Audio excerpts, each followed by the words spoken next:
publicado pela Random House, traduzido por Lin Lu Tang. É fascinante porque não inclui apenas traduções de Laozi, mas também seções substanciais de Zhuangzi, adicionando um toque humorístico. O budismo indiano, em geral, carece de humor, mas essa mistura é única. Agora, o budismo indiano tinha uma forte ligação com a celibacia, algo que os chineses achavam difícil de entender. A cultura chinesa gira mais em torno da família, e a celibacia parecia sem sentido para eles. Quando o budismo chegou à China, ainda tinha elementos de celibato, mas os motivos eram diferentes. A visão chinesa da celibacia não era sobre o sexo ser ruim, era mais vista como conveniente não ter um cônjuge. A ideia de uma vida não envolvida apelava para eles, mas eles nunca concordaram com a ideia de que o desejo sexual era inerentemente ruim, uma crença mais prevalente no pensamento hindu, embora sem o senso de culpa ocidental, mas sim como algo que dissipa as energias espirituais.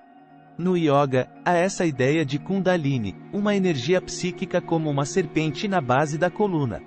O objetivo é movê-la para cima até a cabeça, se afastando da sua manifestação na sexualidade.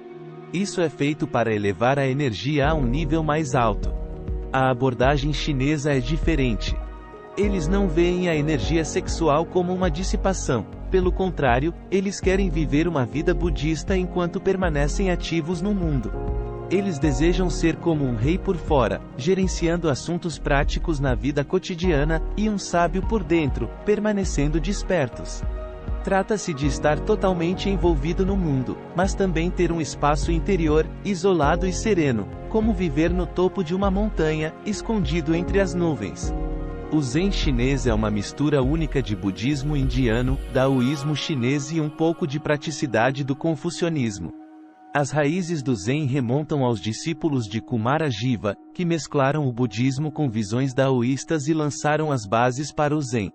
Por volta de 500 d.C., outro indiano chamado Bodhidharma chegou à China e iniciou o Zen como um movimento específico. Bodhidharma teve um aluno chamado Ika, ou Kuei-ka, em chinês.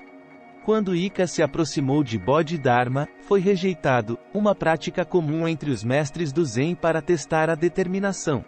Essa rejeição inspirou Ika a voltar mais forte a cada vez, mostrando sua dedicação. Diz a história que Ika até cortou o braço esquerdo e o ofereceu a Bodhidharma, simbolizando seu profundo comprometimento em compreender os ensinamentos de Bodhidharma. Essa troca intensa é uma parte notável da história do Zen. Há uma história sobre Bodhidharma e um aluno chamado Ika. Ika expressou sua falta de paz de espírito a Bodhidharma e pediu ajuda. Em chinês, mente é Shin, representando o centro psíquico.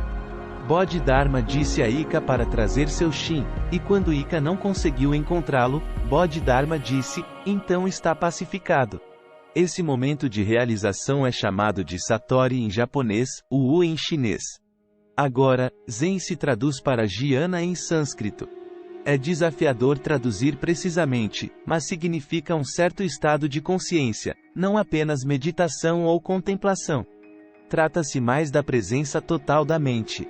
Imagine alguém que está completamente presente e aqui, vivendo inteiramente no momento. Isso não significa que eles não possam pensar no passado ou no futuro, mas seus pensamentos fazem parte do presente. Essa pessoa está sem distrações, totalmente envolvida na conversa, sem olhar para outros lugares. O conceito crucial no Zen é fasear, não ser afetado ou apegado, como viver sem grudar ou bloquear. É uma mente sem hesitação, muitas vezes descrita como Mo-ger-ku, em chinês, significando seguir em frente. Imagine alguém na rua perguntando, você está salvo? Pode parecer estranho, como quando uma pessoa do exército de salvação ou testemunhas de Jeová se aproxima. No Zen, é um momento perfeito para responder com humor. Em vez de dar uma resposta filosófica profunda, o Zen prefere respostas práticas. Por exemplo, alguém pode dizer, eu comi um ovo cozido esta manhã. O Zen tem um sabor único ao abordar perguntas sagradas ou filosóficas com respostas práticas e vice-versa. Ele incentiva um senso de brincadeira na vida. Há uma história sobre Bodhidharma, que supostamente meditou por tanto tempo que suas pernas caíram. No Japão, há brinquedos chamados darumas que sempre voltam para cima, simbolizando os altos e baixos da vida. O princípio é não se abalar ou se apegar. Os monges Zen, em determinado momento, mudaram-se para Kyoto, ocupando a melhor parte da cidade que antes era dominada por bandidos durões que mais tarde se tornaram a nobreza japonesa. Os monges brincavam com os poderosos, desafiando-os dizendo: vocês possuem todas essas terras, mas está tudo desmoronando. O que farão? A resposta era: que pena. Não sabemos. Os monges Zen diziam: vocês não pegaram o jeito da coisa. Era uma forma brincalhona de destacar a impermanência da vida.